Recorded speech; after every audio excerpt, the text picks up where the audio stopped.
because he is one of the stars of the civil rights movement, and I can tell you that there is not a better known civil rights activist who also was a comedian. He was a track star. He was an entertainer. He was a teacher. He was a lecturer. He was an author and a hustler. That is his characterization of himself, a hustler from St. Louis, Missouri. And he says that he was much like many of us, grew up poor, broke, raggedy, no father, no home, no driver's license, no toothpaste. Are you going to fix this mic, you think? Try to see what you can do with it. But in the meantime, he did get some education at one of those universities in St. Louis. That was a Southern Illinois University. That was not in that was not in Missouri, but that was Illinois, Southern Illinois. Thank you very much. Is it working now? Oh, yeah. Thank you very much. Give him a hand.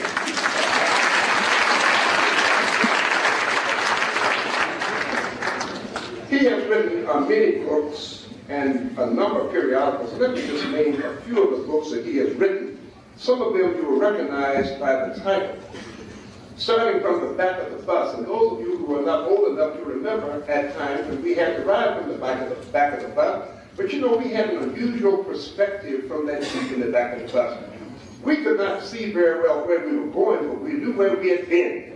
And he was one of those who decided, well, I've been there. I don't want to go back there anymore. I've been there. So from the back of the bus was one of his earlier books written back in 1960. Well, we had it written for a while. But he also has written What's Happening, The Shadow That Scares Me, Right Begin, American History, Dick Gregory's Political Dreamer, Dick Gregory's Natural Diet for Folks Who Eat, Look from Mother Nature. I want you to know about those, for those who eat Mother Nature. He's well known for his Bohemian diet, and he is a living witness of the benefits of it. You would not know that he's 99 years old, would you? Not quite. I want you to know he embarrasses me. I sat down for breakfast this morning with him, and I had sausage, I had eggs, I had cheese, I had sweet rolls, and all that kind of stuff. And he sat there with a bottle of tangerine juice. Well, and an Viagra.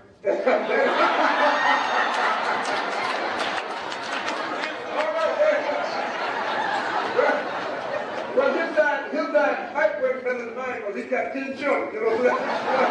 There's so much we said, tangerine and Viagra, okay. Anyway, he has been on many television programs, many radio programs. He has been interviewed by newspapers and magazines all over the world. So actually, it is my privilege to introduce and present to you my very good friend, Dick Gregory, who and I go back to the very 60s. Let's welcome Dick Gregory.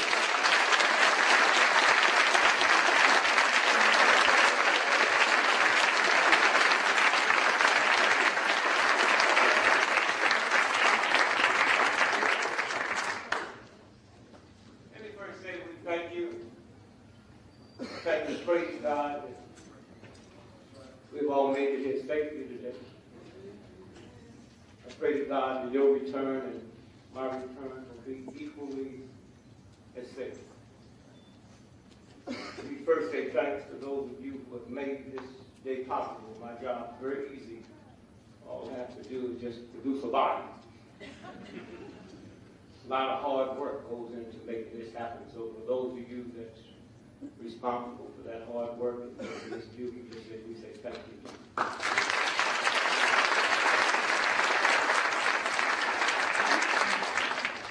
Secondly, for those of you who do the invisible, physical part of it, somebody picked me up at the airport, and somebody showed up, don't take me back.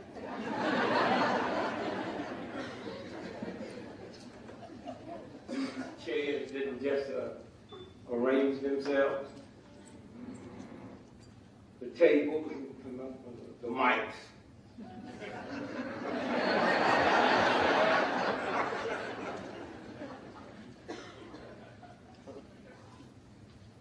And unknown to most of us, after we leave out of here this evening, people who will never know their name will come in here and clean up behind us. So for those invisible people, we say thank you.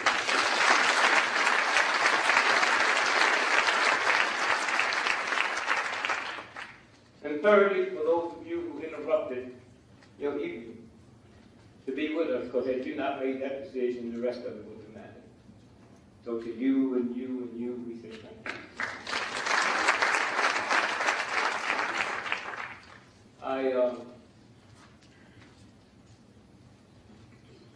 Been doing many things today, enjoying myself and having fun as always. Been ripping and running. Just finished a movie, so I wasn't able to celebrate my 50th wedding anniversary. So we're going to do it later. But I've been married 50 years, and love ain't got nothing to do with it.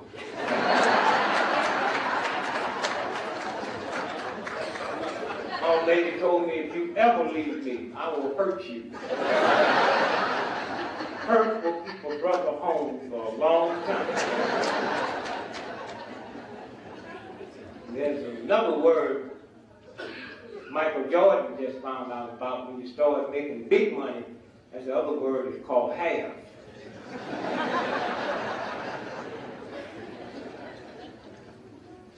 I was telling my wife the other day, I'm 76, she's 71, and people say, geez, you look so well. How do you know when you're getting old? You know when you're getting old when somebody compliments the beautiful alligator shoes you wearing and you barefoot.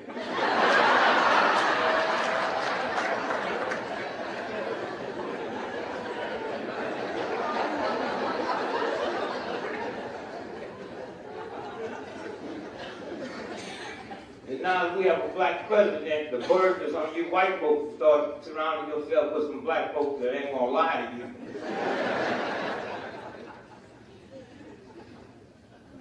And don't let nobody tell you there ain't no difference between black folks and white folks.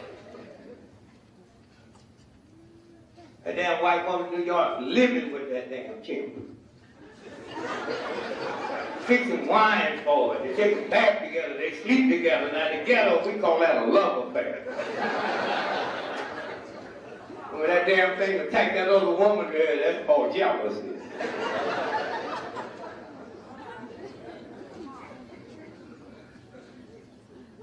That's a strange old animal, wasn't it?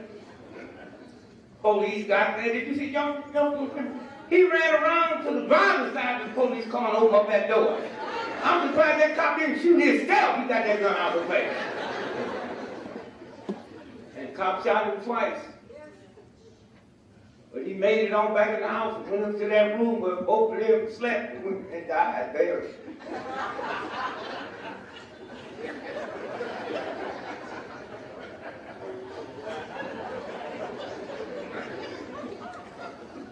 Yeah, you white folks have a way with animals.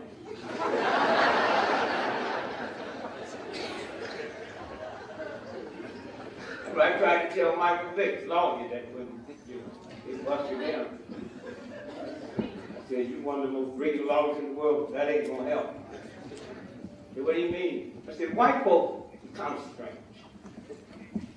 They hire a nanny to change their baby's diaper, but walk their own dog and pick up the doo-doo.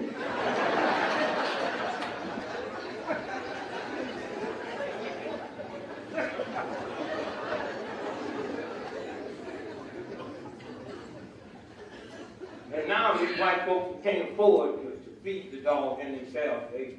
They call them the animal shelter. Y'all been reading about animal shelters full all over the country. But the money for animal shelters is going up 1 hour. So I was telling a friend of mine, his sister called the animal shelter, it was full. She said, what are they doing together? I said, well, my brother in St. Louis, he had like 5 pit bulls. Now, there's no way in the world you can believe in God and be that scared.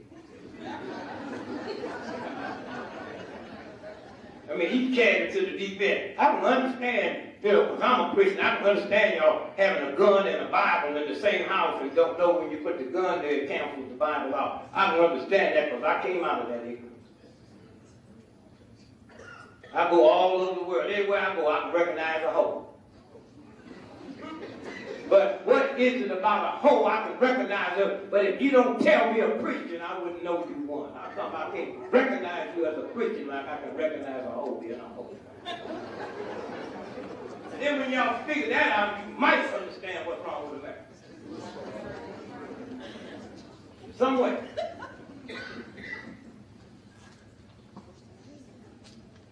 And so I was explaining to my white friend that, can y'all see it, Mike? I explained to my white friend that the way we deal with dogs, like my brother had 5 pit bulls. He couldn't afford to feed them no more. He's big time, bro. He made so much money, he stopped liking everybody. And then Enron failed, and his stock went down to nothing. Now he's calling me, if I could repossess my car, what must I do? Don't park in front of the house.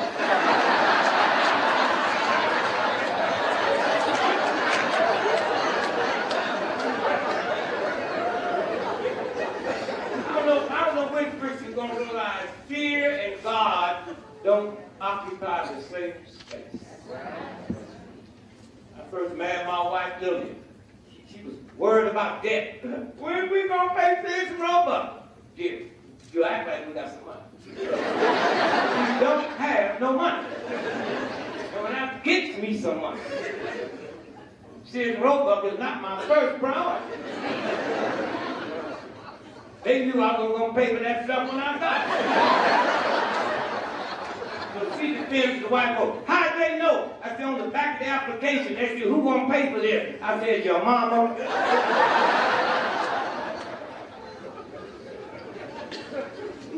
And then 2 weeks later, I told my lady, lose her mind. She said, they did it. Wait, look here. Here's a letter, 6 rubber, final notice. I read it, final notice. Thank God we won't be hearing from her no more.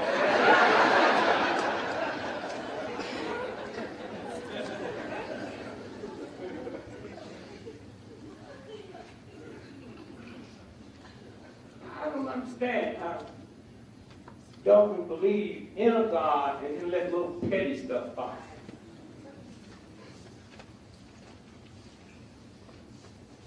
Be cool.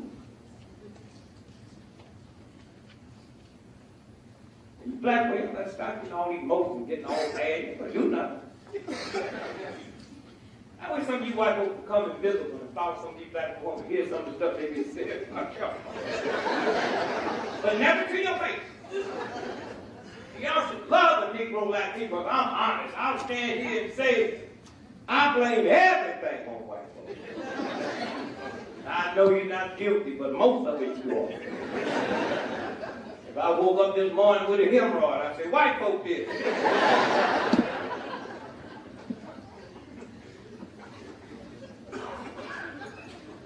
Now I will be saying some things about white folks tonight. Don't get upset with it. I can guarantee you, I'm not talking about you.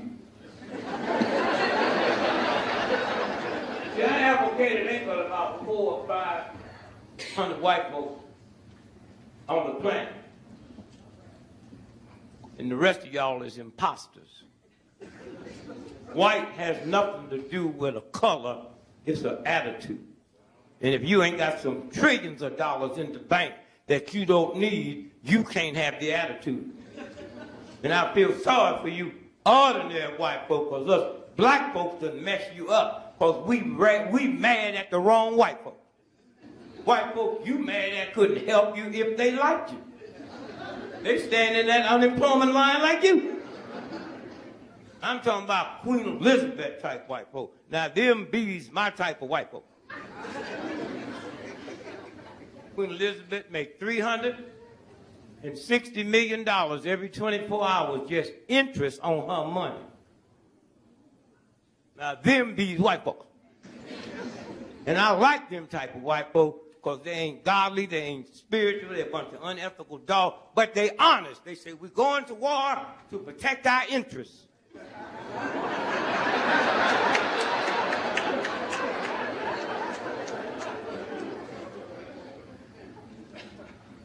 The other thing I like about you ordinary white folks is built in your subconscious mind who you can mess with and who you can't mess with.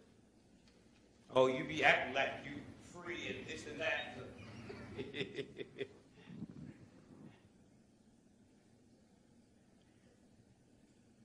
I was looking at that sister. Thought I had clipped out the paper. Had a picture of her. I like to look at her every day when I wake up. The one that had them 8 babies.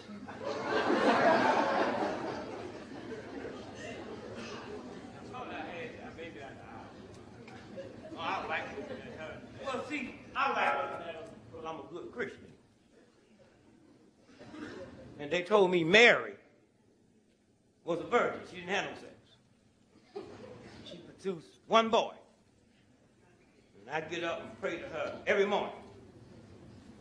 And I didn't know till I was reading in the paper about her. Say she ain't had sex in 8 years.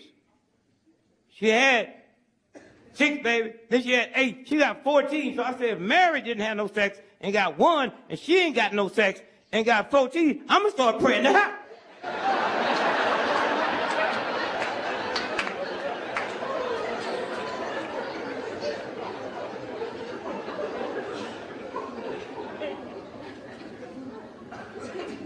And then to show you where you are and the people you know, y'all attack her, but not the filthy doctor.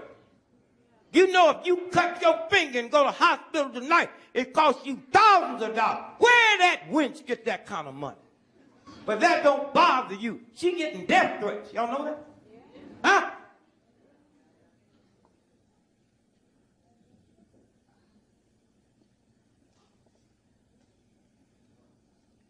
Poor OJ.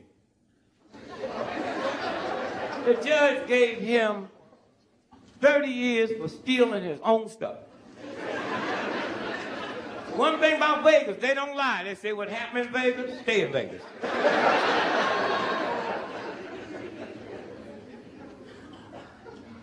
Oh, he in jail now. 30 years. The white boy Madoff that ripped off $50 billion from white folks, he ain't done a day in jail. He's sitting up in his house now with better luxuries than y'all will go home to. They giving her death threat. I dare one of y'all to call Madoff tonight and threaten to kill him before you hang up the phone. The FBI will be arrested you. There's certain people you can mess with that have no power, and there's certain ones you can't, and you tolerate them. Huh?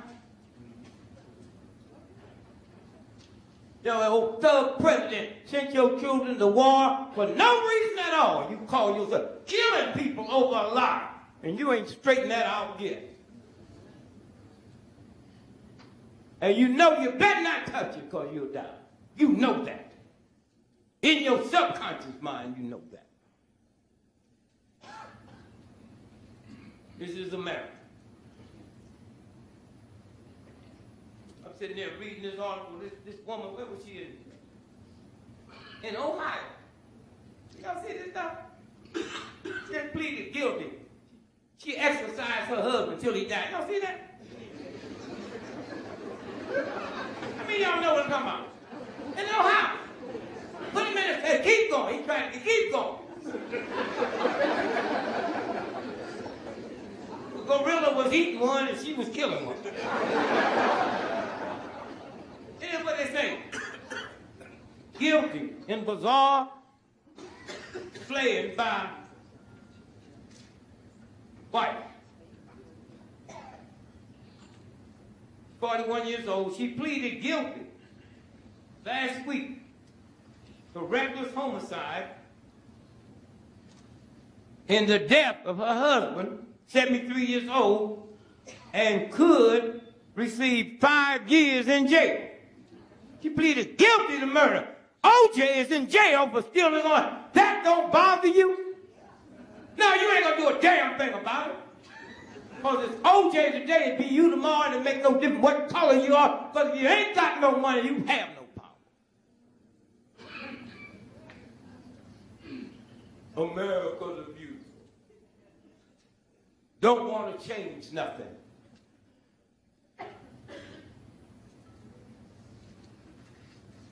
This old Nazi Pope, I hope you Catholics don't get upset.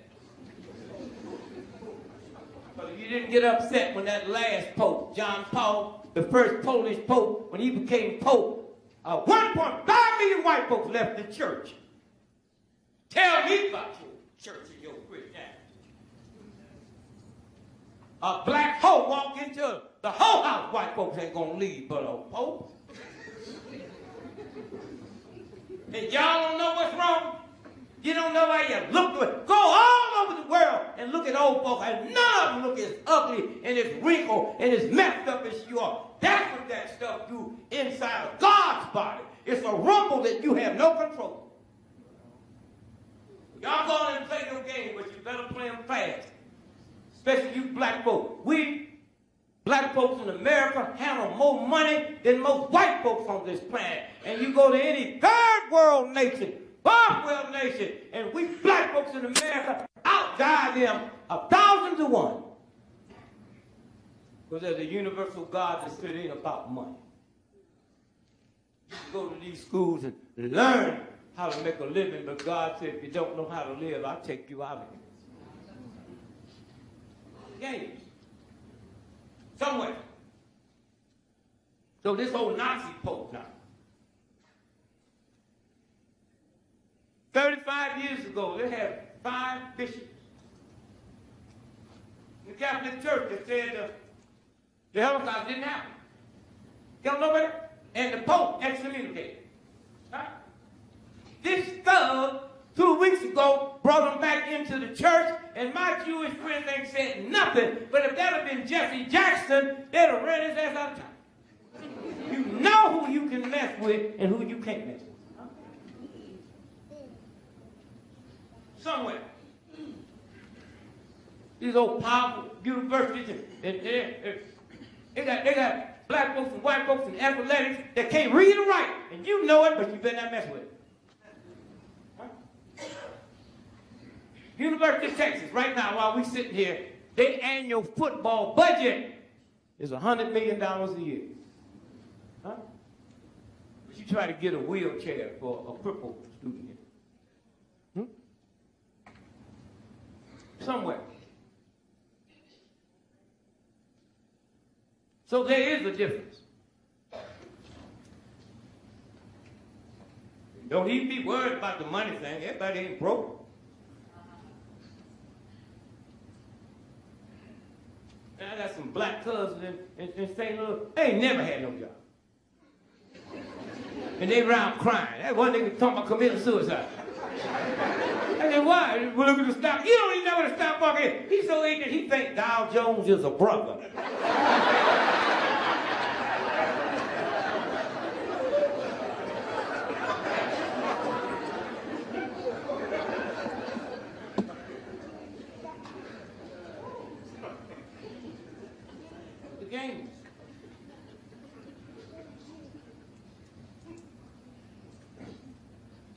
About $1,000 worth of newspapers every 12 days, not because I trust them, I just look for the crack in the fabric. Wall Street Journal, Saturday, Sunday, that's the weekend edition. January 24th, 25th, 2009. Big old front page headline under shopping. They just came out with a new recession suit. In Italy, $43,000 a suit. $43,000. This was just this January. And my son was coming back from South Africa the other day, and I said, stop out there and just go in and talk about them suits, but look like you want to buy them. That's what's wrong with you black folks. Y'all go in looking like you ain't got nothing. She just walked in, and don't walk in talking about, yo, do like the wife, hey there, thumbs up, that's what right. Thumbs up, baby! Go to the damn bank, talking about you broke. White boy go a year in advance, talking about I got a cash flow problem.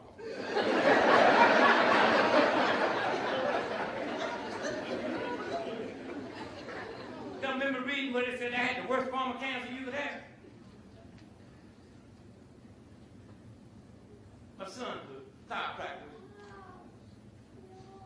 Well, he called me because I said, well, hey, man, I don't know what it is, but, you know, the day you took these pictures looking for my hernias out, I just walked 10 miles that day, so whatever it is, I ain't had it that long. So he sent it to John Hopkins, a friend of mine said, man, we don't know what this is. So I said to my son, don't worry, just send it to the Armed Force Institute of Pathology. They'll put my name on it. So it came back and said, that not only strange type of cancer, type of cancer you get working in a nuclear plant. So when's the last time I've been in a nuclear plant? You don't nobody own nuclear plants, but the government, it's obvious they came to me. So I said to my son, don't show this report to your mother until after your sister get married. So after it was over, I gave her the report. He said, how could they do this to you? Mama, you crazy? You think I'm leaving you back here for your high school sweetheart? You better get out of this room and come back with a smile on your face.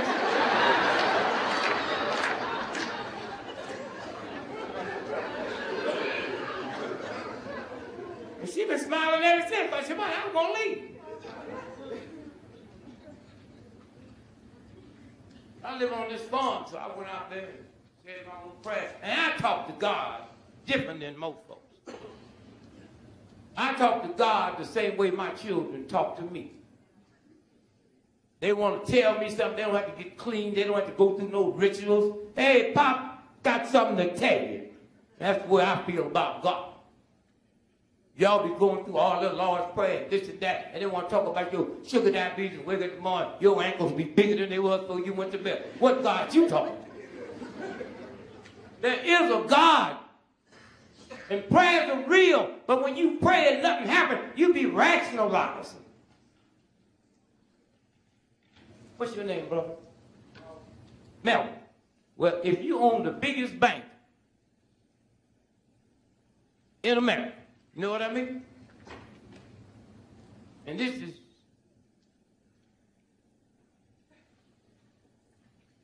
your son. He owns a little bank in I've been knowing you all my life. Why would I go to your son at the little bank to request something when I know you? I don't have no problem with Jesus and Christianity. Why am I going to Jesus when I know God? That's right. I don't deny that's his son. I don't deny I'm going to the boss. Because when I go there, you don't even make me fill out an application.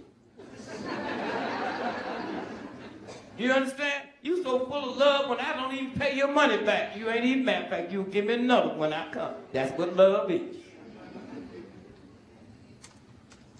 So I took my cancer to God. I said, hey, boss, I know you've been busy. I know you got a whole universe to deal with. I know probably something going on Pluto. I want to tell you one thing, God. There's a whole lot of Negroes out here that deserve cancer, but I'm not one of them. Now,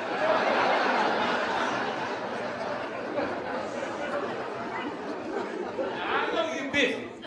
If you need me to write down 12 black folks' names, I will do that.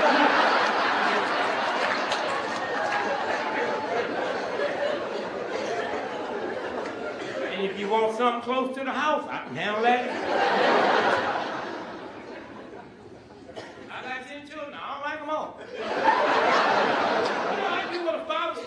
Take care of them, I can go to the best schools, whatever they want. I don't have to like them.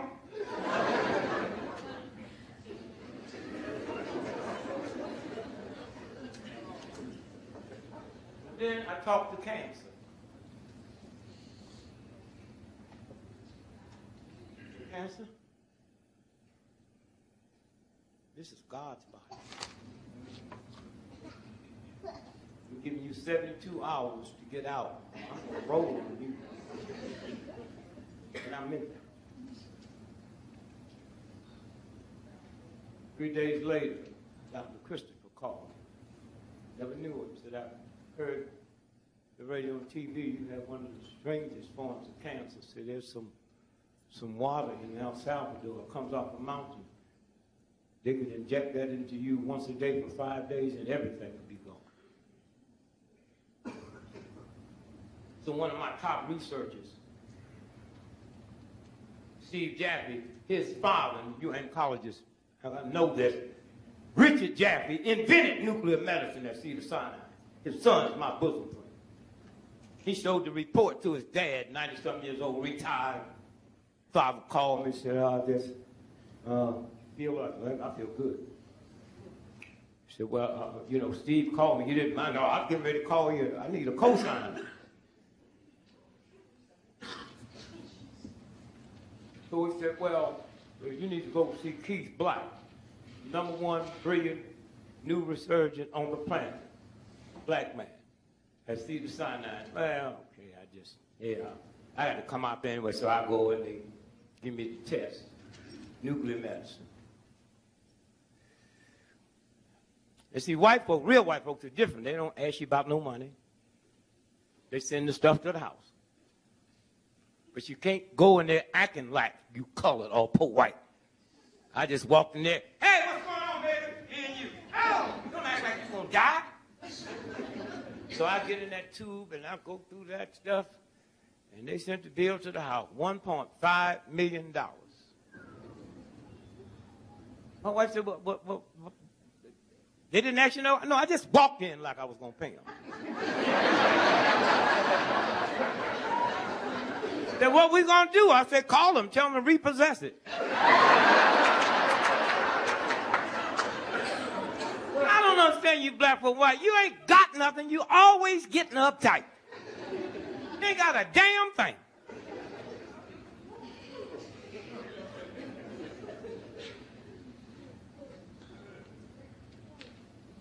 You ain't got no choice but to be in the God. You ain't got enough nerve to steal.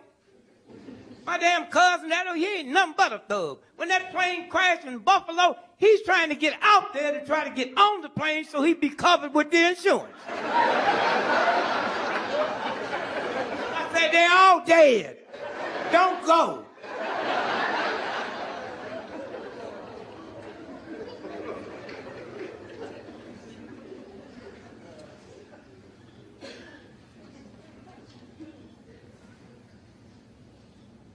So I went to El Salvador, came back, went to see Keith Black. They put me through that chute again. They said, I don't know where you've been, but we need to close down and follow you. It's a game they play. You know, y'all got to do is stop being scared. Huh? All that meanness you got, if that don't scare you. All that craziness, if that don't scare you.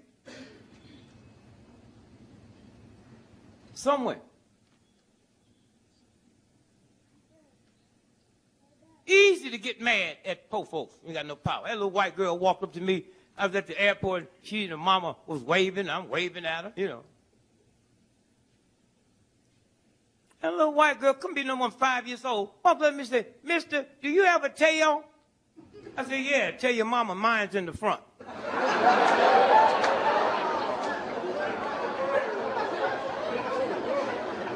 don't make sense to get mad at no 5-year-old child.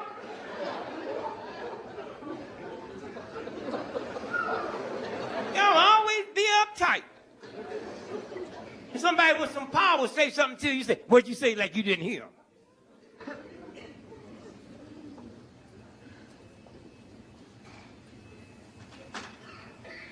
Oh, I got my Rolls Royce the first time. I got that big one. I was zooming, man. I was hauling. I was little bitty old redneck county.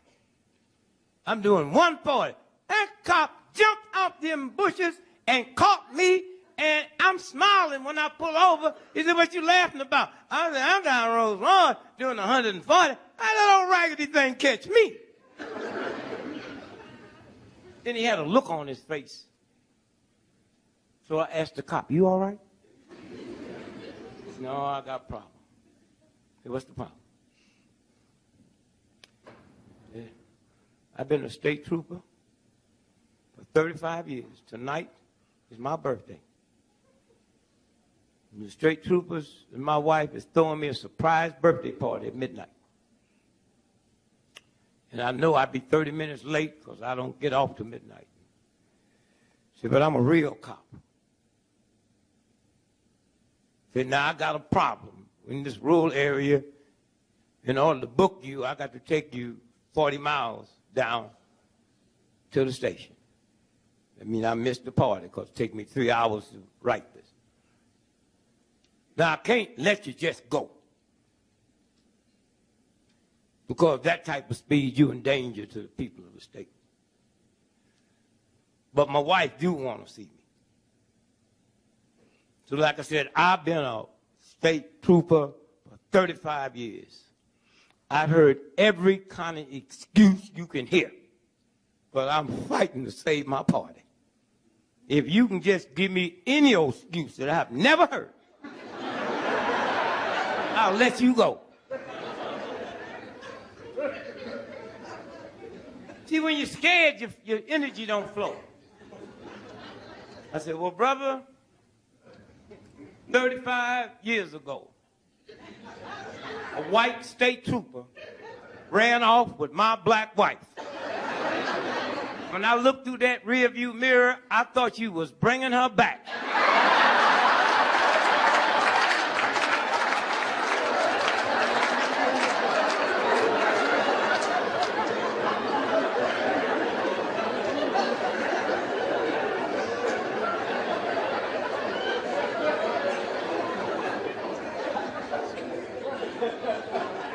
Fear and anger, all that stuff don't work.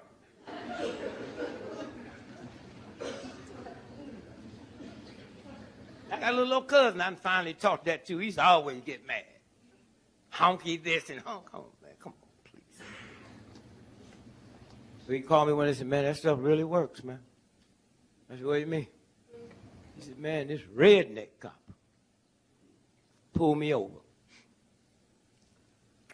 I said, all right, you know the routine. Registration. So he said, well, I just want you to know registration's in the glove compartment. And he didn't know he's talking to a rookie cop, just finished state trooper school. Now, what most of all don't know, you cops in here know that when you join the police force, the first 5 years, you ain't no real cop. And you know, take you 5 years to shake down and, know the stuff. Like all them people back home can't read or write. Your neighbor, they know you in college, but they don't know you're drinking beer and doing all kind of crazy. And some of you flunking out. They just know, oh, stay in college. It'd be hard for you to tell them, this big university, their damn mics don't work. They're going to train you to be a nuclear physicist or a brain surgeon.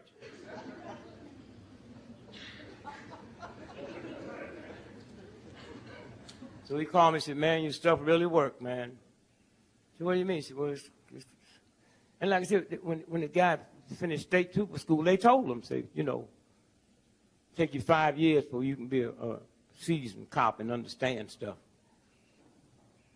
He said, but while you're out there on the highway, if you pull somebody over and it look like it's serious, don't try to do nothing. Just call in the headquarters. Don't even handcuff them. Just put your gun on their head and make them put their hands up on the dashboard and keep them there. So when he pulled my cousin over,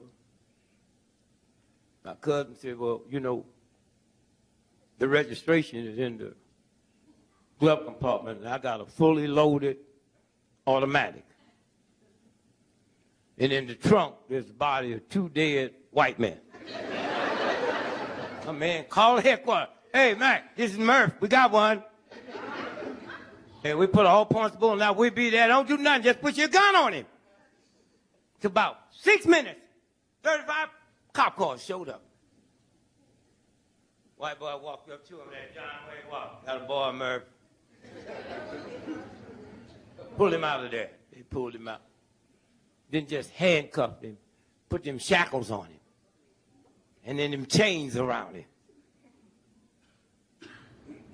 Old supervisor went in, looked at the glove compartment. He didn't see nothing. Opened up the trunk. Ain't nothing in there. He walked up to Cuz. He said, excuse me, maybe you can help me. He said, we got the call that you had a fully loaded automatic pistol in the glove compartment.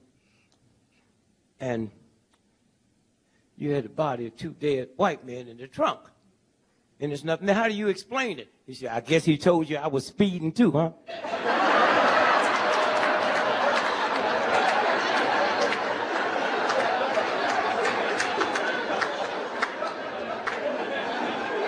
Do you realize who you are? All that old trickery stuff. If you look at all the Bibles on the planet, they all talk about one thing that God's responsible for: wisdom. This thug, the same one that ripped off the money, he changed it to smart and intelligent, something that he can test you on and something that he can grade. If he could grade wisdom, he'd build a pyramid. And y'all all jumping over there into that other thing. Just leave it alone.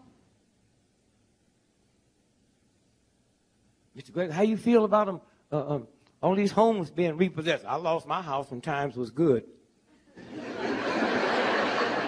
They repossessed my Rolls Royce while I was in it.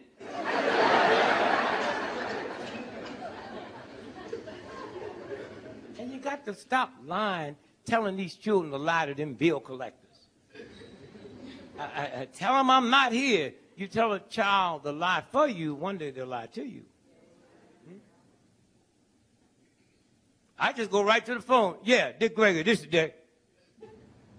No, this ain't you. See, they've been trained you're going to say you're not there. So when you say they're there, they don't know what to do.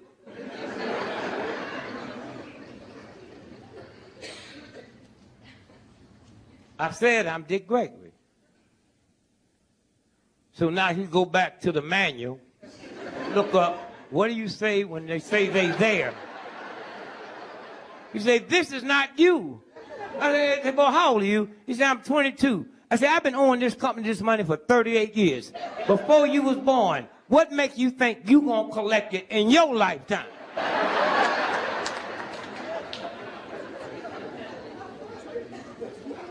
Y'all be home all nervous. Bill collectors call you. They probably ain't even in the same country. Over there in India, they didn't outsource that. And you can tell when they got from another country, they can't remember two names in English. So they say, is Richard there? I said, yes. Well, we calling about the, oh, where are you? I'll bring you the money now.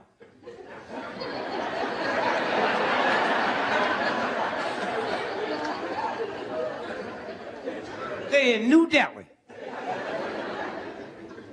Just don't have no imagination. You get all uptight. And all you folks with the good credit, especially you black folks, you've been teaching them, don't pay cash. You got to build up a good credit. Now, y'all in trouble. You ain't missed a bill. You should have known something. To you white folks, you don't listen to them black radio stations. For 50 years, them white folks have them advertisers for black folks with bad credit. Hey there, dude. Can't get a car? Ain't got no license? Can't read or write? Call Slick Willie. We have you rolling by tomorrow. And then roll out of there.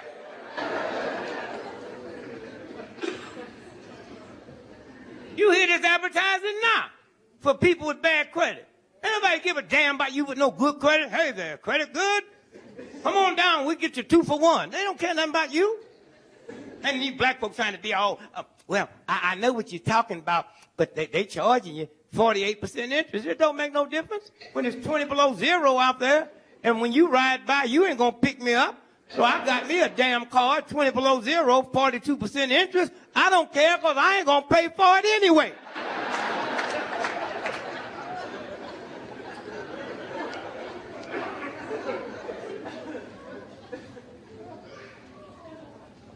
Somewhere.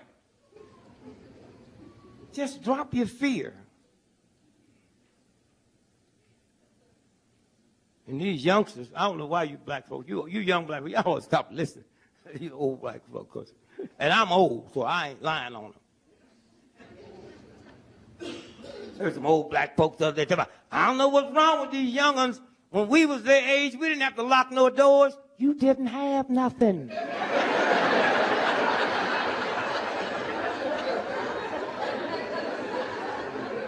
I was so poor and hungry and ragged when I was a child.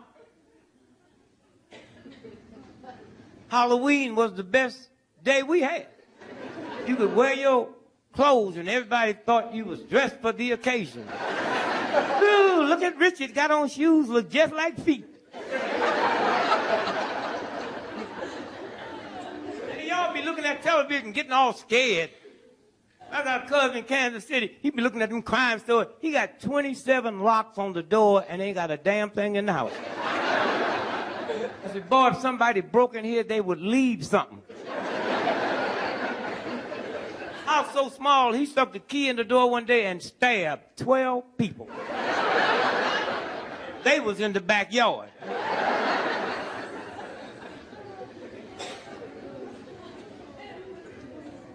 And you white folks, you need to listen to black folks. Because sometimes they be talking about you. Black on black crime. You ever ask black folks what black on black crime? Say, well, we just tired of black folks killing black folks. Now, they didn't say they're tired of black folks killing. They're tired of killing black folks. Then who be left, white folks? You crazy?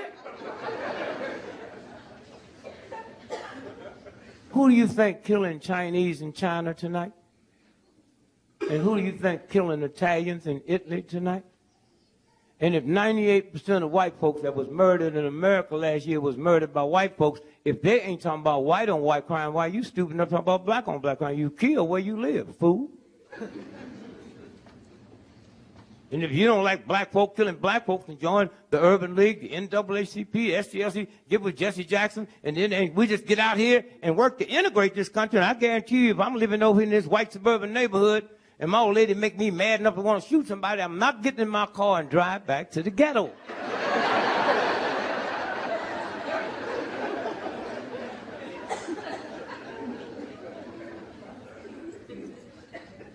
I live out in this white, way out. My neighbor across the pond from me is Amway's Piano Air. Up the hill is Ocean Spray. I'm not going to live in no ghetto. I'll die for you. I'll come back. I'll march with you. I'll fight to liberate you. I don't have no bodyguards. I don't need no entourage. I'm listed in the phone book. I'm not scared of black folk. I was in the ghetto 2 weeks ago in Kansas City. See all these black brothers and say, my man. He said, put them both up, nigga. This is a stick up.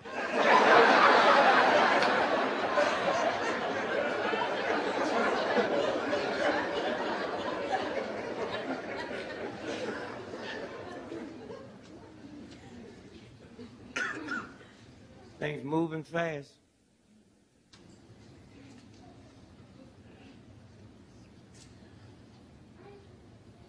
The sweetest thing got real bad. Well, I guess y'all heard the news today where they just fined the Swedish government $817 million for covering up Americans' money so they don't have to pay income tax. So it was today's USA Today. Swedish bank admit to helping U.S. tax evaders. There's about 19,000 wealthy Americans, so they fined them yesterday $780 million. And they also agreed, listen to this, the Swiss banks agreed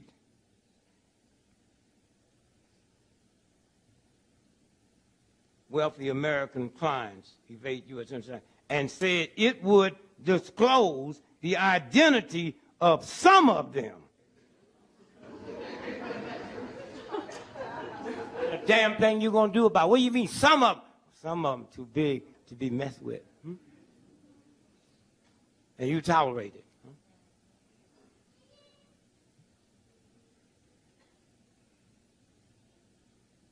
And so I say thanks to you all who put this together.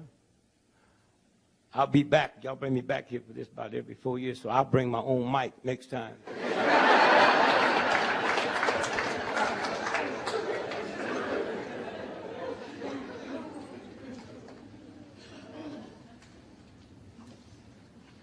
To you young folks in the house that's not aware that before there was Black History Month, there was Negro History Week. So we go from a week to a month. That's progress. Wouldn't you know, when they give us a month, it'd be that month of February and all them damn days missing. I didn't think they was going to give us a 31-day, but February? Most black folks I know, we don't even like February. What's a damn groundhog? February the 2nd, if the groundhog sees his shadow, 6 more weeks of winter. Well, you white folk can get by with anything. You know, spring is March the 21st. Are you aware that from February the 2nd to March the 21st is 6 weeks?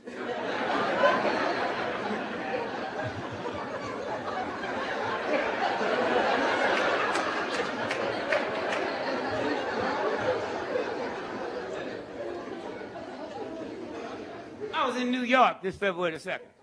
On a radio show, the white boy was happy. He said, Mr. Gregory, Dick Gregory, my man, Mr. Gregory, today's Groundhog Day. What do you think will happen today if the groundhog sees his child? I said, back up. I don't play that. Oh, he got upset. What do you mean? You anti-Sioux? You anti-American? I didn't know you feel that way. Ask me again, I'll play it. Say, today is Groundhog Day. What do you think will happen if the groundhog sees his shadow today, boy? I say 6 more weeks of winter, sir. But since we're going to play it, let's keep on playing it. Suppose that groundhog come out today and don't see no groundhogs. See 5 black dudes. What do you think that means? He said, I don't know, sir. 6 more weeks of basketball. Jump.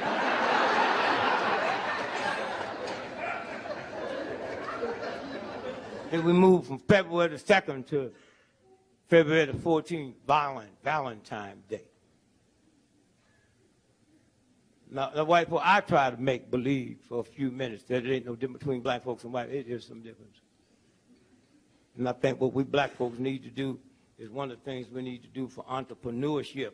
We need to open up some greeting card companies. Because it don't cost that much. You don't need that much investment. Now, I'm not stupid enough to say that Hallmark don't know how to make the best greeting card in the world. But Hallmark has never been able to capture that ghetto vibration. You know what I'm talking about? The crow dark sings as sweetly as the lark when neither are tended. Nigga, do you love me or not?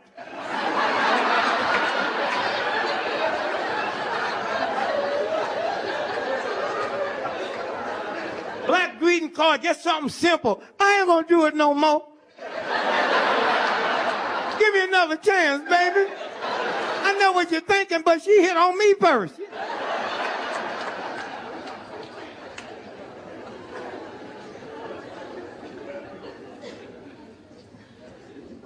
Oh, this thing's moving.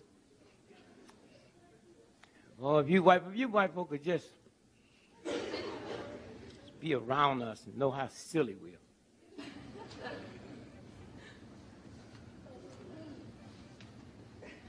Now white folk got us upset over the word nigger. But I went to see Denzel Washington in the American Gangster.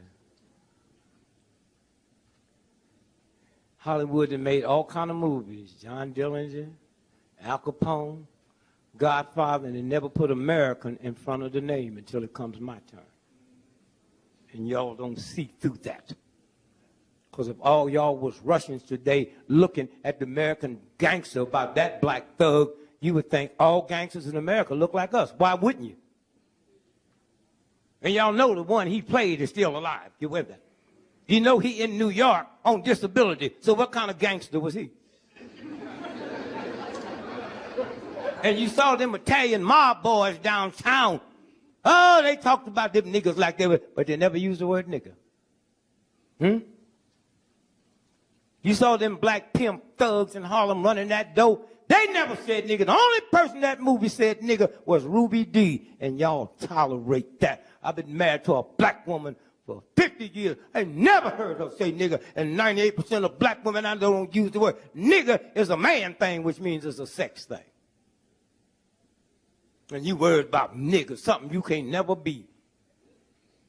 Black folks, if I say all you hoes in here stand up, you get upset, you're a hoe. I didn't call your name.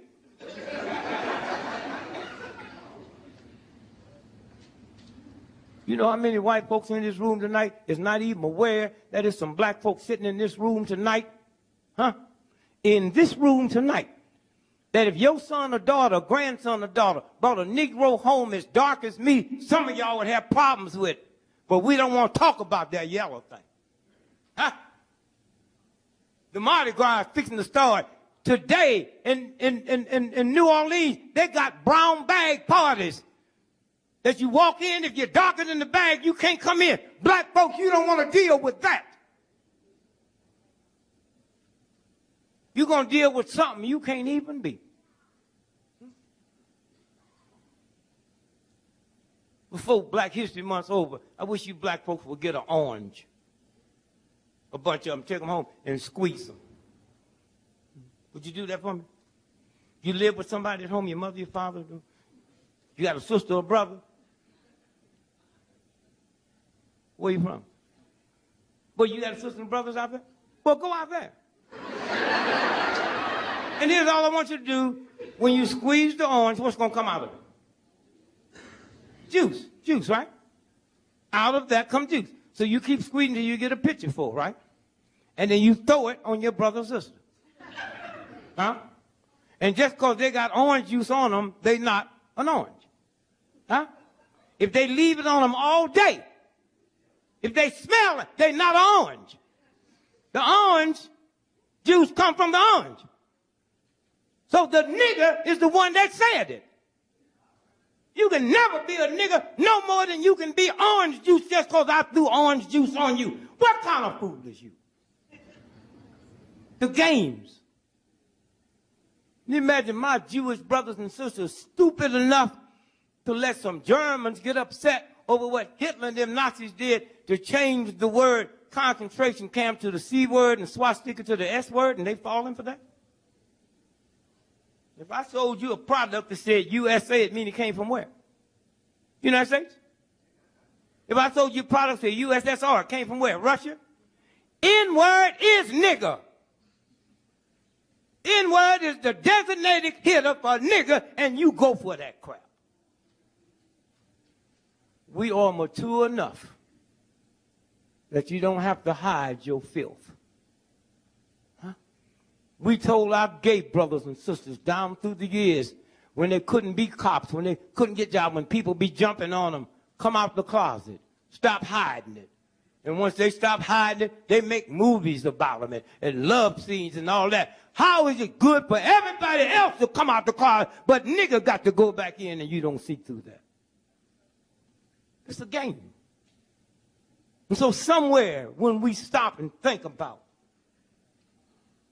where we living and where we going, thank you, NAACP, 100 years. Huh? 100 years. There's been no movement in the history of the planet, including Jesus Christ, and the reason because Jesus Christ's stuff wasn't captured. Ours is not hearsay. My poor black mama. You can't be a better Christian than her. She came in here tonight and you told her Jesus Christ wasn't a Christian. She'd stomp you to death. Because so ignorant, she didn't know Christianity didn't start till 100 years, till after he was born.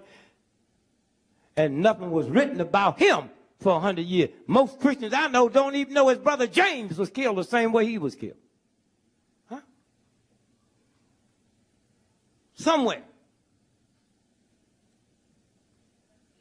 So I'm going to the Mardi Gras. I don't know if y'all been there. It's the biggest Christian festivity on the planet. It's the only Christian festivity where whores come in from all over the world to help us celebrate. Matter of fact, the only time a New Orleans cop can't take off is during the Mardi Gras when the Christians are there.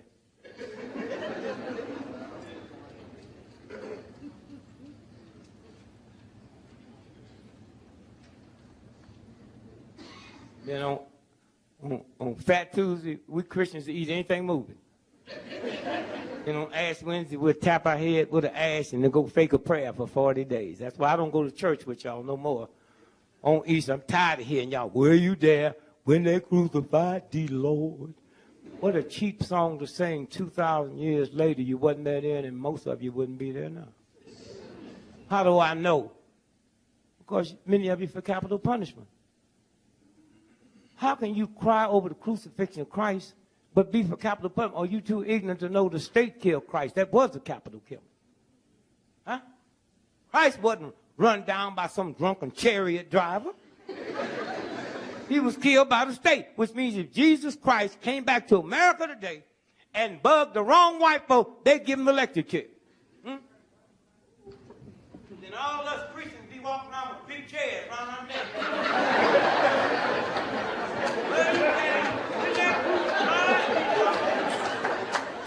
How do you make the sign of the chair?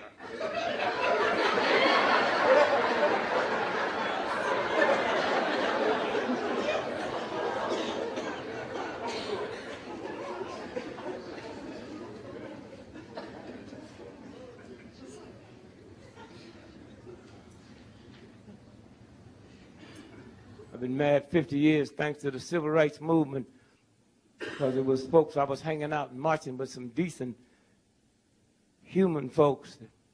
I found out it ain't about love, it's can you be lovable. And when you lovable, I'm safe with you and you safe with me.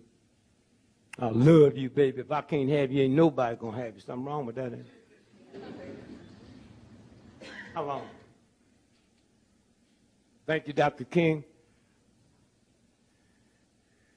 Oh, NAACP.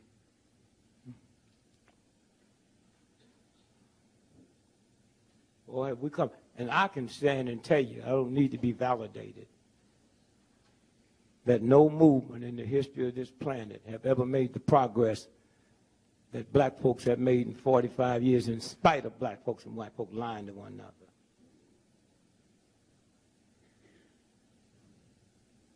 "45 years ago, me and my wife, we running down Mississippi with our life. We knew we would die, but we went anyway.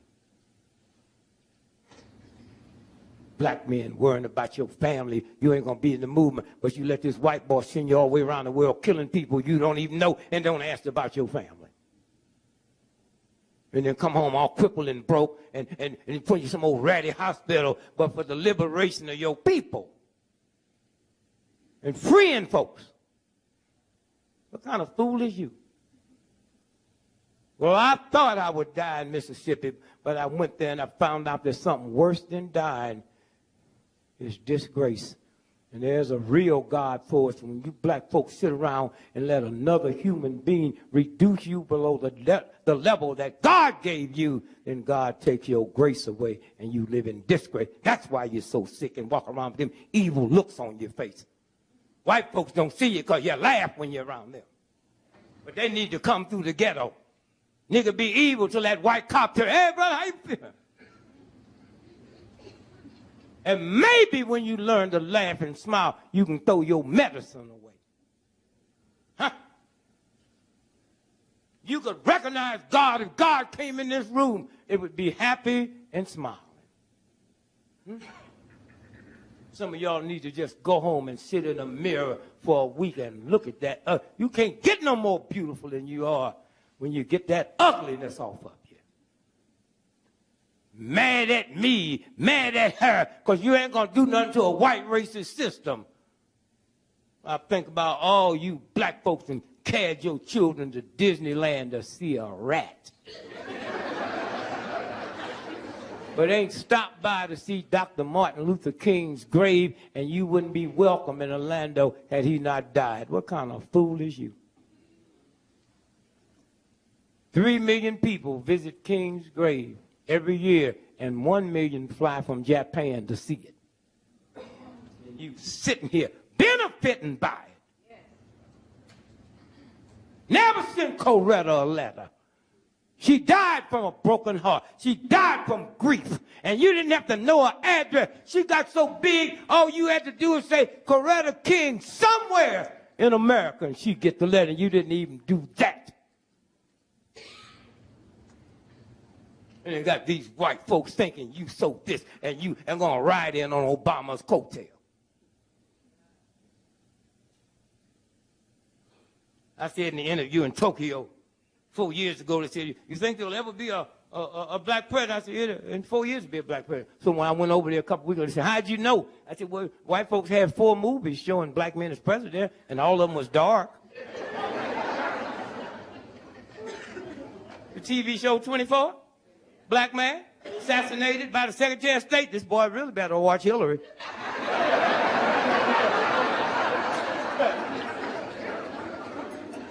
Oh, I'm so glad for you white folks that if you had to have a Negro, you got him.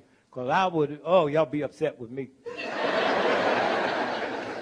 First thing I would have done after I got sworn in was went to the White House and dug up that rose garden and planted me a watermelon patch.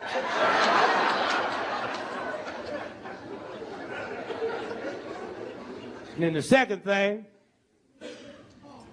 I'd have got me about 400 tanks. You know, I am in charge of the Army now, the Air Force. It's mine. I got me about 400-500 tanks and went to New York and hold a press conference. There's no way I'm going to be the most powerful human being on the world and an uneducated, redneck, nigger-hating cab driver and some black folk going to pass me by in a cab.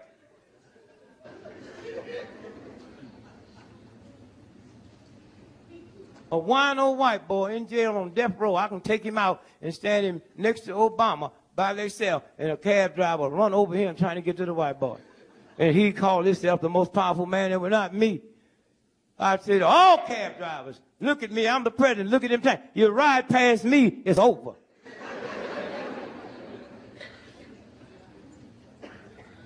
And then I'd have got back, then put my cabinet together. And you black folks would really be mad at me. Because nobody that can read or write or finish the 3rd grade could be in my cabinet. Well, if all these white boys with all these degrees and went to some of the best schools in the world, if they messed the country up this bad, I'm going to try something new.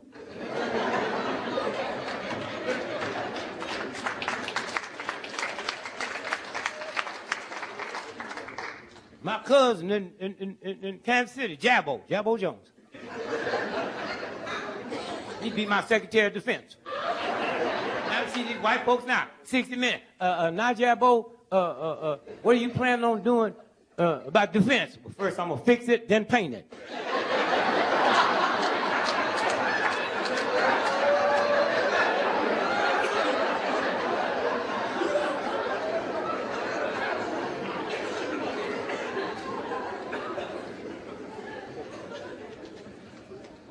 Oh, little Condoleezza Rice. Condoleezza Rice had more doctor's degree than Bush's whole cabinet. You may call that wench Condi, and that didn't bother y'all. You know it didn't bother her. They never called Madeleine Albright Mad. They never called Janet Reno Janet. And they got a soda pop blacker than her. They called Dr. Pepper. Y'all just take all kind of insults just because it's supposed to be some high position. Anytime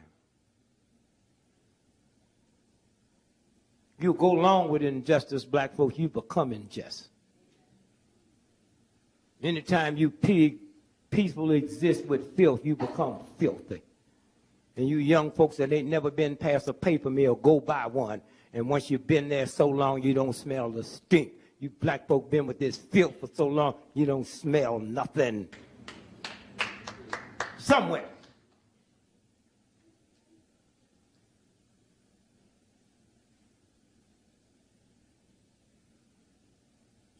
We left y'all a mess to clean up, you young folks. Ask me, did you, were you surprised when Obama became president? You know, white folk, you don't have to answer white folk questions just because they ask you. You don't answer me when I ask you. You be my co-signer. Act like you didn't even hear me.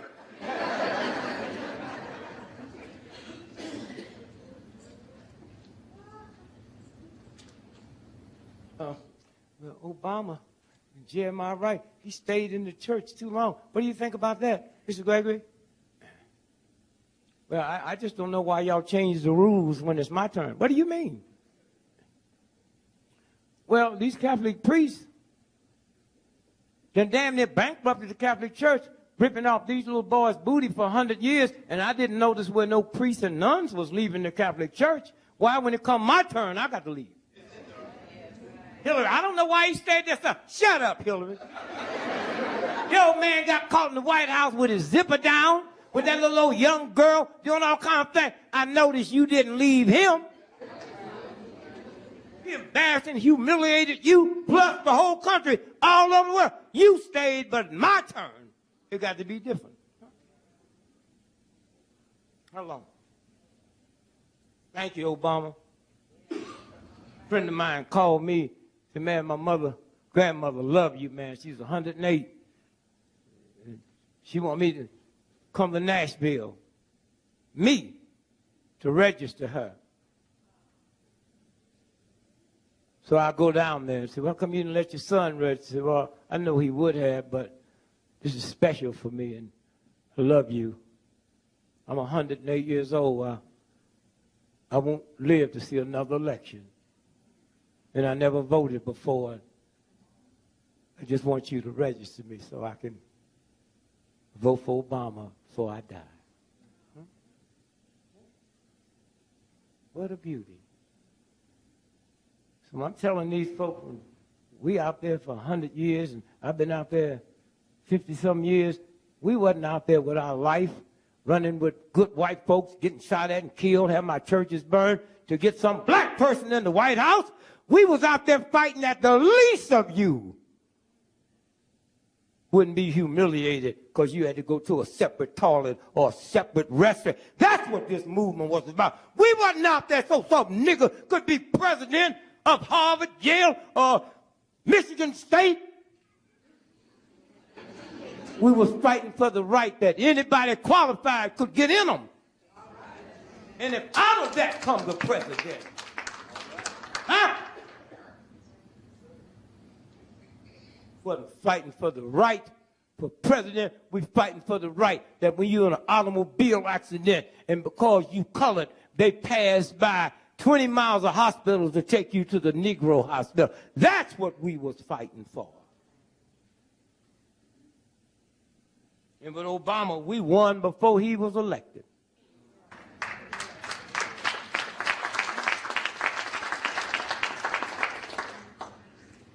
You like to listen to him, they say, they never said this nigga smart or brilliant. Oh, he speaks good. California got a governor, can't even pronounce the state. So once you get in love with good speaking,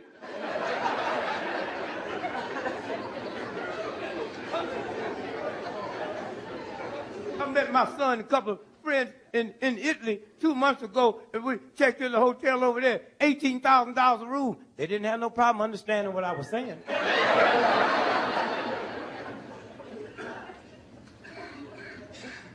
But it's a game y'all play.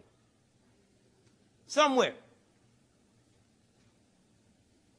He did 3 debates with John McCain. And you know, you white folks so funny. That plane crashed in New York. And white folk maneuvered to the Hudson, and you white folk make him a hero. He was on the plane. He's trying to save his ass. How he get to be a hero? I mean, we sitting in this room and a plane crash over there, and we run out of here and jump in. We heroes. He's trying to get home to his old lady. John McCain, a war hero. How can he be a war hero, white folk, when he got captured? Y'all know he didn't get shot down, don't you? How many of y'all know that? He was so dumb and he did something in the plane crash. He lived with the enemy for 5 years. Now he come back talking about he a hero. I was in the Army 3 days. I'm a hero.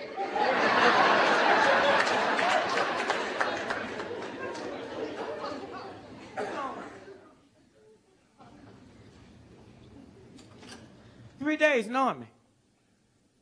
Captain had 50,000 of us in the field. So if any of you troopers get captured by the enemy, give up nothing, name, rank, and seal number. Y'all understand? And 50,000 people say they understand. You know how humiliating it is to raise your hand and be the only one that didn't understand?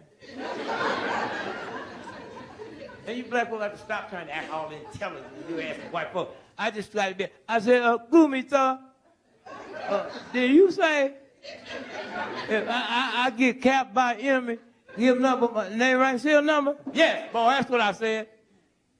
You ladies, you know about dog tags?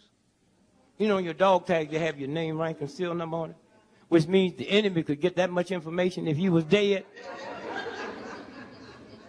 No, y'all got to give me something to negotiate with.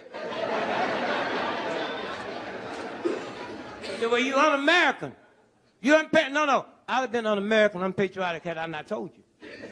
This is my 3rd day in the military. So what y'all do, y'all put on Dick Gregory's records at the Pentagon. If Dick Gregory get caught, y'all change all your used-to-be records. All your secrets. Or there's something about a dude pouring hot water down my back and snatching my fingernails off and sticking pins in my eyeballs. I tell him where my mama is. She don't understand that. When that hot water hit her back, she'll know it.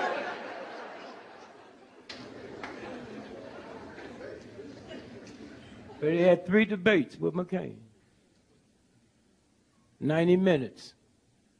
It was the first time most white folk got to see a black person talk for an hour and a half without a football, without a javelin, or out running Jesus with a basketball. That will never change. I can close my eye and look at you black folks. When I close them, all y'all look like Obama. None of y'all look like Shaq to me. All at once. No longer will our defining moment be through the eyes of an athlete or entertainer.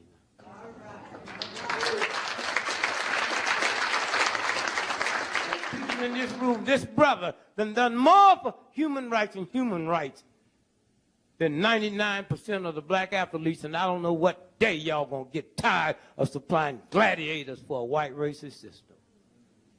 Go to these ratty schools, and as long as they can make all American, they don't have to change nothing. Y'all here, you know these niggas walk down campus, don't even speak to you. When they do, they want some booty. And y'all tolerate it. Something wrong. Thank you, Obama.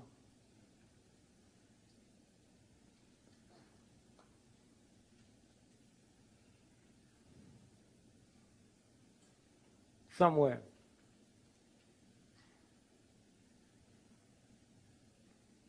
Things moving fast. Did they ever think I'd live to see the day that this thing would change so fast? I remember Mississippi when I was running for my life. Me and Ed Weinberger, he's the one, the richest cat in Hollywood now. When I got him, he's just a white boy, couldn't write. And I said, you hang with me, I'll show you what humor and joy is. And if Bill Cosby's made $1 billion, Ed's made 10. And next time you look at the Bill Cosby show, you'll see created by Ed Weinberger. That was my man. And everywhere I went, he went. You don't work for me, boy, you work with me. If I go down there, you go. When I checked in a hotel and got a suite and the black writer, Jim Sanders, if I rented a Cadillac, I rented one for them. We work together, we live together, we die together. But I'll be honest, one time we in Mississippi running, and I said, Ed, I think these plans running after you. I keep hearing them say, nigger lover. So when we get to the corner, you go that way.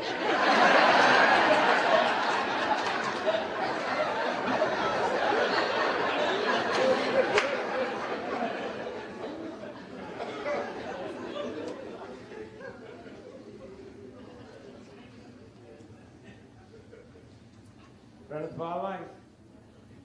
Did I know 40 years ago I'd be able to stand here and tell you, as we sit here tonight, a black man's head of the Mississippi State Troopers, black woman's head of Mississippi Social Services, for a white woman to get unemployment or welfare, she got to go to the system. And we did that without guns.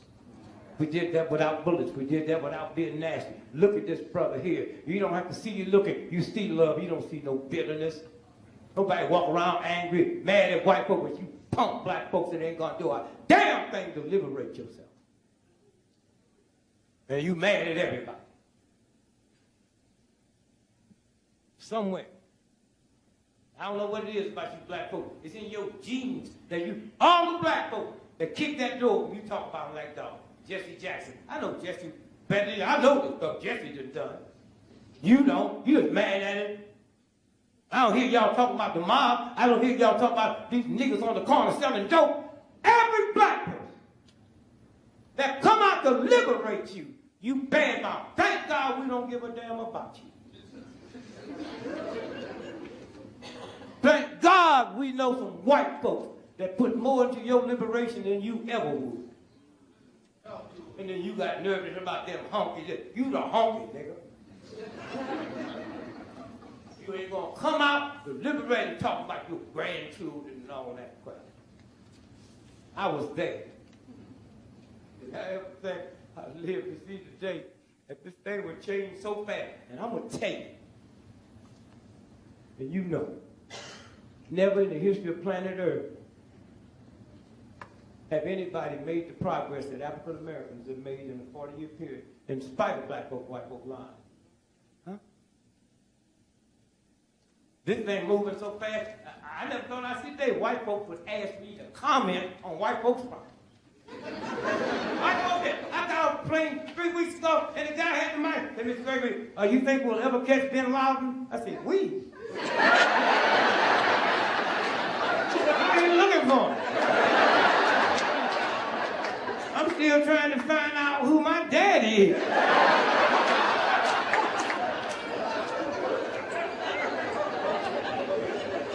Young folks might not know Bob Hope, but Bob Hope died 104. 3 o'clock in the morning. AP called me. Mr. Gregory started to wake up, but Bob Hope died this morning at 3 o'clock. Can we get a comment from you? I said, I thought he'd been dead. What you said? Let me just say this. I think the Bob Hope family should get on a plane and fly to Chicago and go to Jesse Jackson's push rally and fall on their knees and kiss his feet, because for 40 years Jesse been yelling, keep hope alive! And it works. He lived to get 104.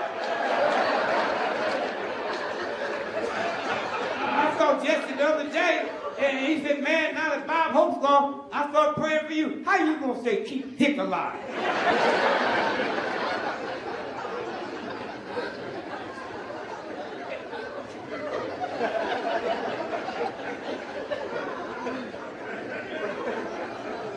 Enjoy yourself. Have fun. Don't let this fear get you. A whole lot of people gonna be losing. So what? My son got one of them, what's it called, SUV, brand new. Cost him much to fill that thing up. He just leave it on the corner with the keys in the ignition of the door. Man, am I gonna take it? Last summer, gas price go high. I got a cousin with one leg in St. Louis. That nigga got him a bicycle.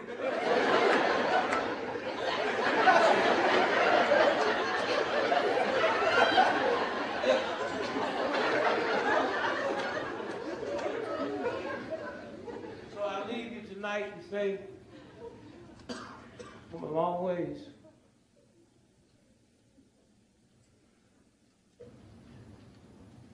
With love, kindness.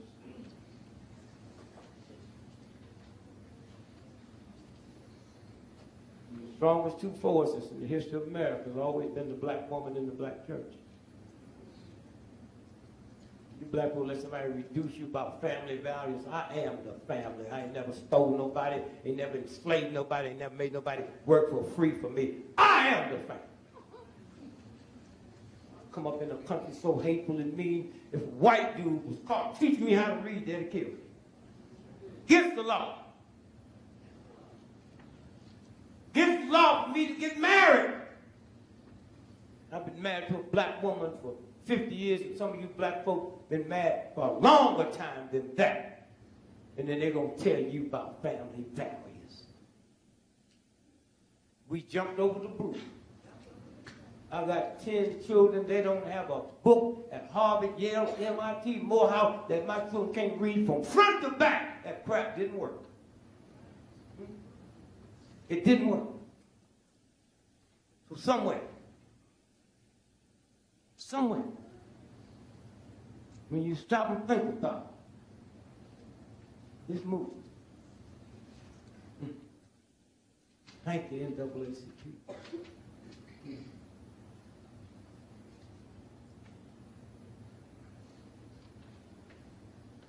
98% of the people at the forefront of the civil rights movement had Reverend in front of their name before they had PhD.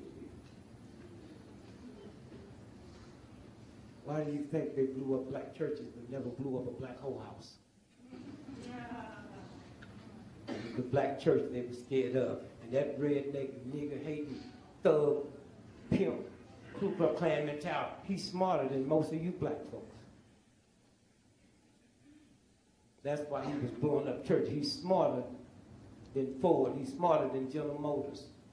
Because all of them had a Negro that they loved. They didn't like the rest of them. This is Kachi People's nigga. And he told all his friends how smart this nigga was. And the reason he blew up my churches, tried to kill us all, was he knew from the brilliance of this brother that they knew that if they ever get the right to vote, they'll be in the White House. They knew that. That's why they blew up churches and killed children and gunned down white folks who they declared was nigger love. They knew who we was, and you didn't. Huh? That's why you ain't heard one of them rednecks say they were surprised. You ain't heard none of them say, oh, they just let him in because he's black. Somewhere. Thank you, black woman and black church. I didn't know how smart my wife was. Till Kobe Bryant got in that mess. Remember that white woman who was curving the ring? Y'all remember that? Kobe went and bought his old lady a $4 million yacht. You remember that? Let me tell you, my wife is so smart. If a white woman tonight accused me of raping her, and I go buy her a $4 million diamond, she'll go get 2 more white. She got enough sense to know wherever that ring comes from, there's a matching necklace and a ring.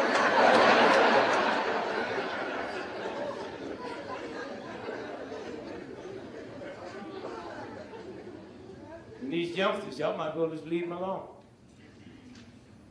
Their heads is, y'all worrying about the drugs and stuff, but what you don't worry about, because you ain't spiritual enough to know, more Americans will die this weekend from drunken driving than will OD on hard drugs for the next 5 years. What kind of fool is you? 98% of forcible violent rape is alcohol related. 99% of the little children, 3 and 4 years old, get tampered with by these men. That's alcohol rape. You think the priest was on crack when they was ripping them boys' booty off? Alcohol. And that's why these children look at you and know what kind of fool you are. What you scared of? You women sitting in here, I don't want to know who you are. I know America. These men that jumped on you and it was alcohol whooping. But y'all all at one thing, you scared of drugs. Somewhere. Television things is on. And white folks, I say there is a difference between black and white. Because you look at that Cialis commercial and you know what's the difference. Hi there. And if you have a 4-hour erection, go to the emergency room. In my neighborhood, a 4-hour erection is considered a treat. Emergency room, go to the whole house.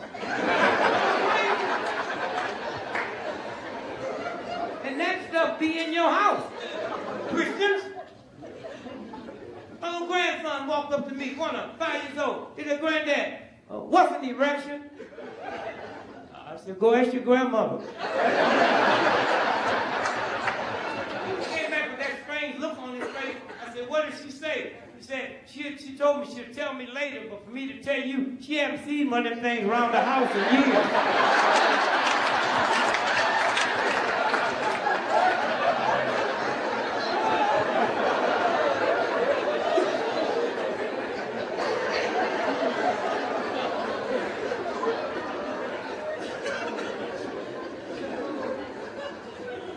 All my life,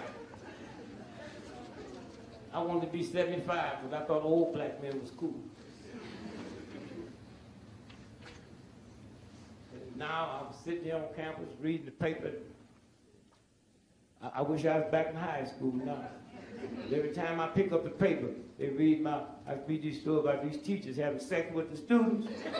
Oh, if I'd have had them type of teachers, I would have had a perfect attendance record. I see my mama now. Boy, where you going out of this house with them books on Christmas Day? I'm going to school, Mama. Why are you going to school on Christmas morning? Oh, I'm getting a little behind in my class.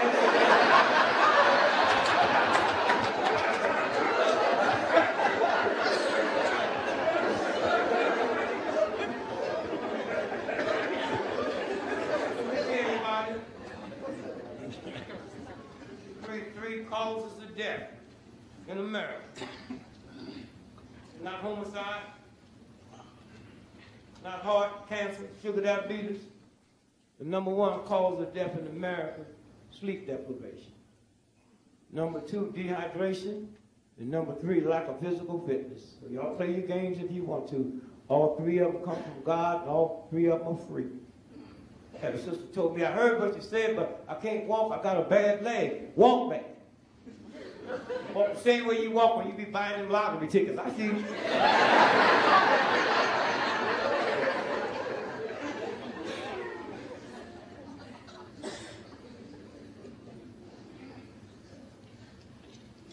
I had some white folk buy me some lottery tickets, so I'm honest with white folk. See, a lot of black folk believe we can't win in the city because they skip them numbers.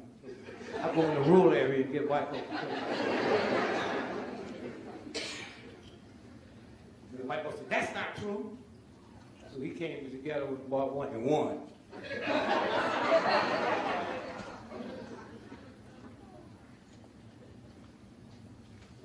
Somewhere, black folks is very important.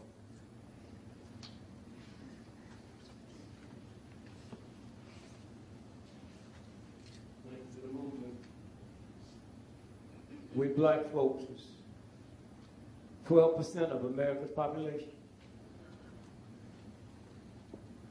And 87% of everybody in America in kidney dialysis machines is black folks, and that don't bother you. And you ain't figured it out because you don't know God.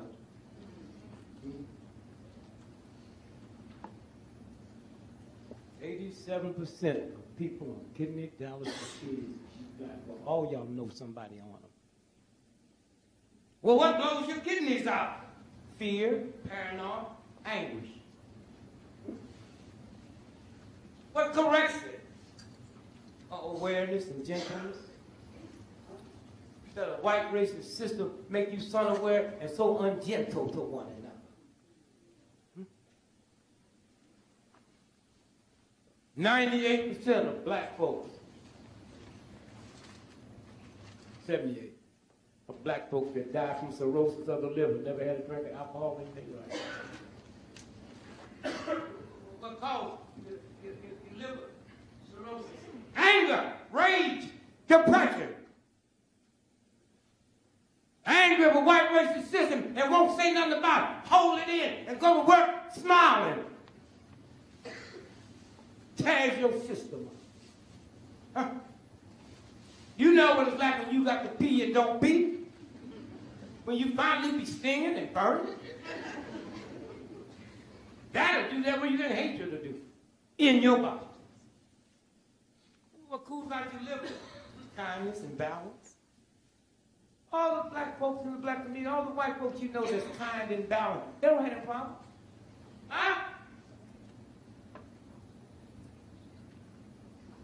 Lung cancer in America. More people die from lung cancer from grief, sadness, and shame than smoking cigarettes. Now you heard them old black folks used to say, she is grieving herself to death. Huh? Grief is a violation of God. When Superman died and his wife died 18 months later from lung cancer, everybody said, I didn't know she smoked. She didn't. She couldn't drop grief. What cools grief out? Courage, righteousness, love, and being loved. It's that simple. And the average white person can't help you because they don't know you. They think you're all happy. And I was at Colgate the other day, university, where they had the same type of fair, but it's called soul food. Yeah. And I felt so sorry for them white folks that eating that soul food. And I was honest with them. I said, now, if you're thinking the difference between black folks and white folks, about 3 hours from now, when y'all get home, you will feel a vibration that black folks won't feel. See, white boy, you got to suspect when you go somewhere and everything on the menu is laid out and you don't see no broccoli or no cauliflower. Just fried onions and pork chops well done. I can handle that if you're going to kill it, cook it. So I told my white friends in the audience that when you go home, and that soul food get to rumbling and you ain't used to it. See, black folks know what to do. They get them some baking soda and they hum. You white folks, you got that good insurance, you got that good hospitals, and the minute that thing hits you, and it's simple. You want to fart and belch at the same time, and you can't do neither. So you think it's a heart attack. So you run to Cedars-Sinai, and they give you a triple bypass before you find out it was the overcooked greens. So I leave you that we have made a difference. And we can get through this crisis. But if you're this mean and bitter and evil and nasty now, wait for a couple of months when you find out your pension is gone. Wait till you find out when Caterpillar laid off, got fired 75 people in one day. How many of them you think was white folks? All them Wall Street boys that was making $4 or $5 million, they chauffeur makes $200,000 a year. Them little white folks you see on the floor yelling and screaming, they haven't even finished high school. They make damn near $1 million. That's over. That's over.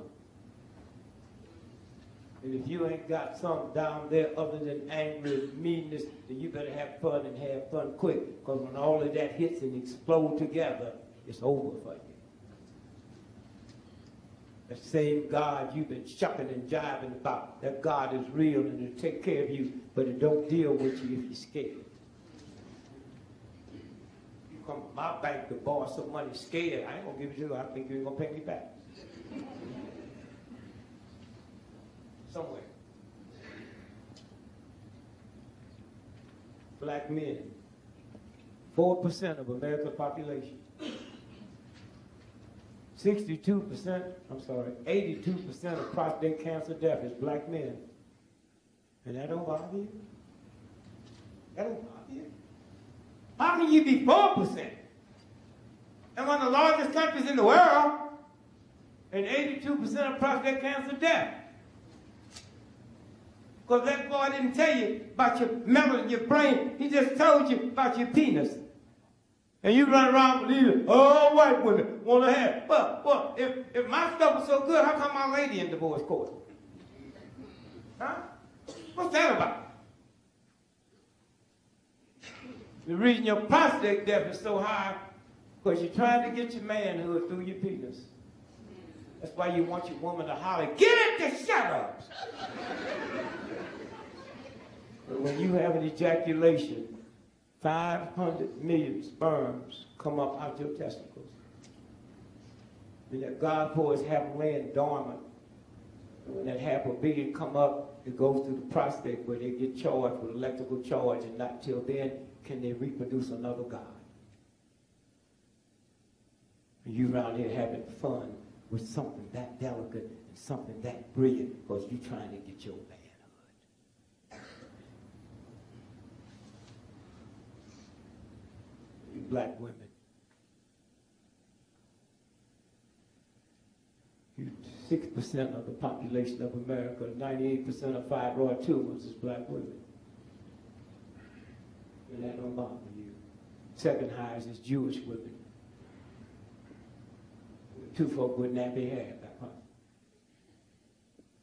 Why? It's bad to press your hair.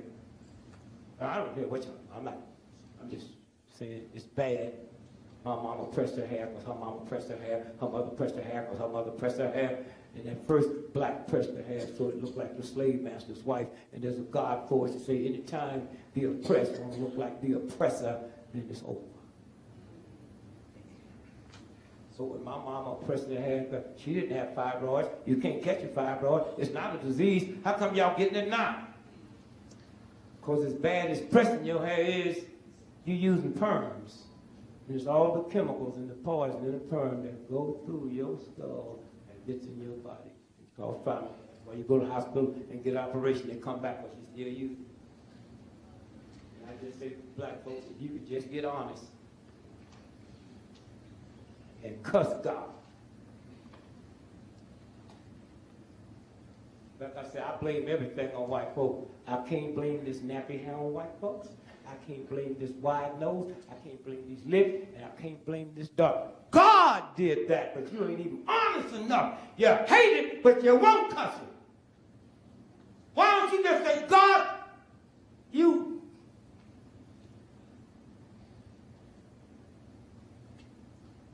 God created the whole universe.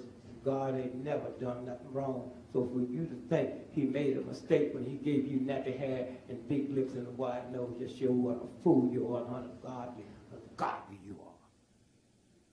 But at least look like you could be honest.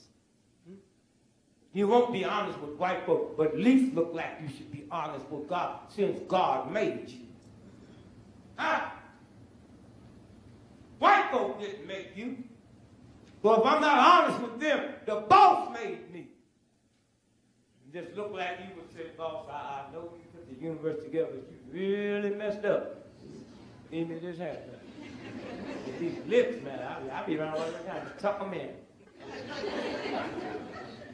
And the way I talk. What's that about, God? Well, have you ever been to England around white folk and black folk? Them black folk in England speak the Queen's language, huh? I tell white folk, I talk bad because I learned my English from an ignorant, bad, talking, nigger-hating white boy. Go yonder and get that bell cop, bring over here. I sound like him. Be in love with yourself.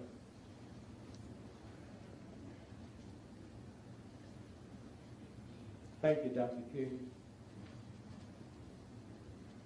When that Civil Rights Bill was signed, most folks won't know about what happened for 200 years. That was the universal God working through the movement. When they signed the Civil Rights Bill, it didn't say for Negroes only. So all y'all benefit by it. 45 years ago, a white woman couldn't be a pilot on a commercial airline. Couldn't be a mechanic. All you could do, white lady, is be a stewardess. In order to be a stewardess, you had to look like something out of Playboy Centerpage. A black woman couldn't be a stewardess. A black man couldn't be a pilot. Then the Civil Rights Bill came through and didn't say for Negroes only. And anytime you get on a plane today and see an old, ugly, short, fat, white stewardess, we got her that job. Not her white brother, not her daddy, not the white man. We got you that damn job. For our movement, a white woman couldn't be a cop. Because of our movement, you had police departments now, homicide squads, all kinds of things. Not once have any thanks came out. All that old nastiness and evilness and bitterness. That's okay. Because what you got going on for me, when you look in the mirror, when you 70 and 80, you see it. Huh? The niggas on you, not on me. And what you white folks need to do one day is take down a bunch of white folks' ages and walk through the ghetto and find the black folk with the same age and see the difference. Head full of hair. Skin. Now don't go to them Negroes been tricking y'all, but they sicker than you.